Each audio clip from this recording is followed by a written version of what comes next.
What's the most entitled thing a family member has demanded from you?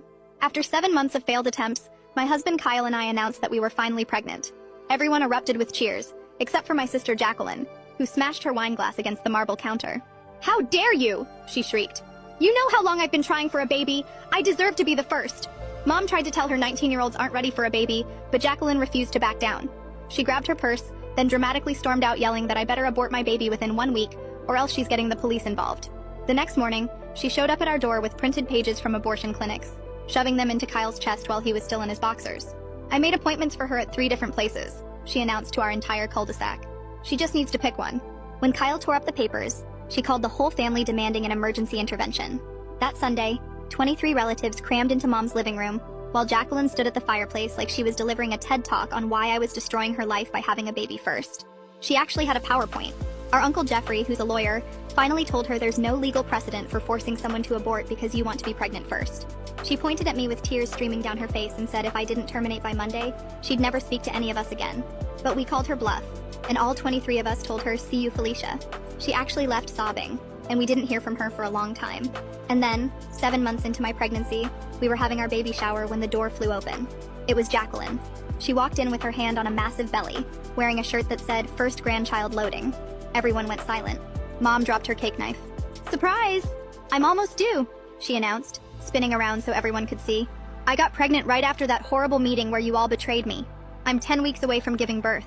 Nobody was impressed. And when I decided to screw with her and mentioned my due date that was 8 weeks away, her face turned deep red with anger. She grabbed my arm and whispered the dates didn't matter because she'd make sure hers came first, then left before anyone could respond. My mom called me that Tuesday bawling her eyes out.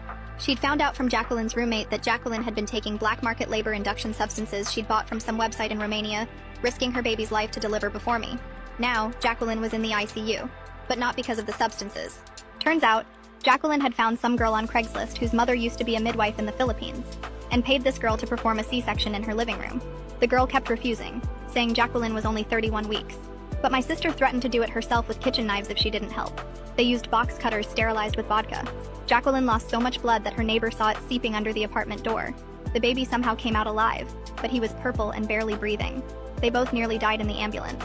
The baby went straight to the NICU on a ventilator, and Jacqueline needed a full hysterectomy. She'd never have another child. When she came to, the first thing she did was call me from her hospital bed. "You did this," she gasped through the oxygen mask. "My baby is dying because you couldn't wait until me to have a child."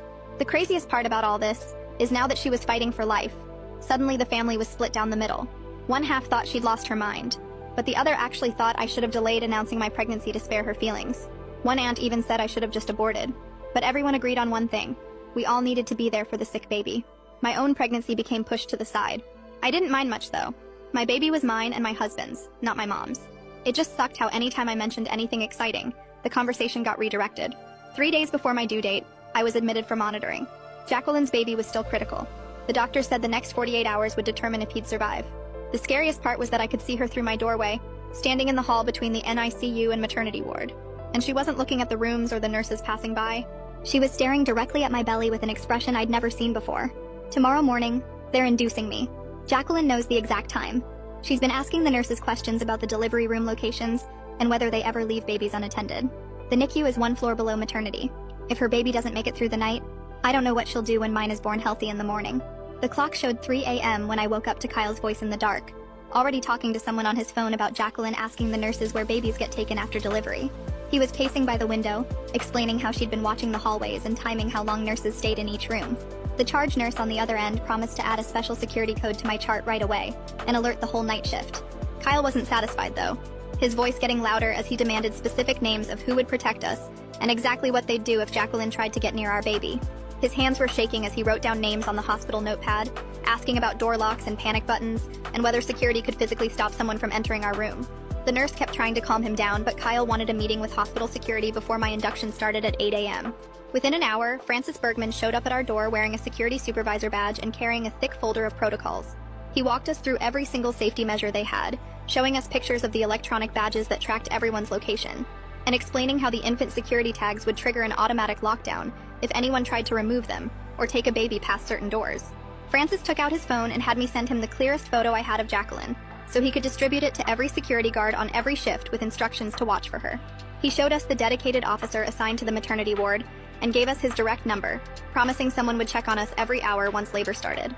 At 5 a.m., someone knocked, and Olympia Hicks from Social Services came in with a clipboard full of forms, explaining she needed to document all the threats Jacqueline had made for potential CPS involvement.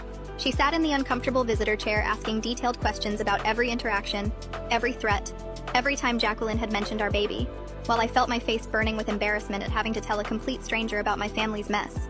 Olympia explained the process for getting an emergency restraining order and said she could start the paperwork right now if we wanted, that a judge could issue it before the baby was even born. My phone started buzzing non-stop as Mom apparently told everyone in the family group chat about the security measures we'd requested. Half my cousins thought I was being dramatic and overreacting to a new mother's stress, while the other half started sharing stories I'd never heard before about times Jacqueline had scared them or done something unstable when she didn't get her way. My aunt sent 3 paragraphs about how Jacqueline had keyed her car after not being invited to a party in high school, and my cousin mentioned finding Jacqueline going through her purse at Christmas looking for birth control pills to throw away. Uncle Jeffrey sent a private text saying he knew a detective named Cyrus Powell who specialized in these cases and could fast-track a police report if we needed one. I hesitated for a second, worried about making everything worse and turning this into an even bigger family war. But Kyle grabbed my phone out of my hand and typed back, YESPLEASE in all caps before I could stop him. A nurse rushed into our room looking worried and told us Jacqueline's baby had taken a bad turn overnight with his oxygen levels dropping so low they had to increase the ventilator support and add more medications. She said the NICU team was doing everything they could, but the next few hours were critical, and despite everything Jacqueline had done, I felt my chest tighten thinking about that tiny baby struggling to breathe because his mother couldn't wait 2 more months. The morning shift nurse came in at 7 a.m. and went over the whole delivery room setup with us, pointing out on a map where each nurse would be stationed and emphasizing that babies were never, ever left alone, even for a second. She showed us the matching ID bands we'd all wear with special numbers that had to match exactly, or alarms would go off. And she seemed genuinely concerned as she promised to personally stay in the room with us through the entire delivery, no matter how long it took.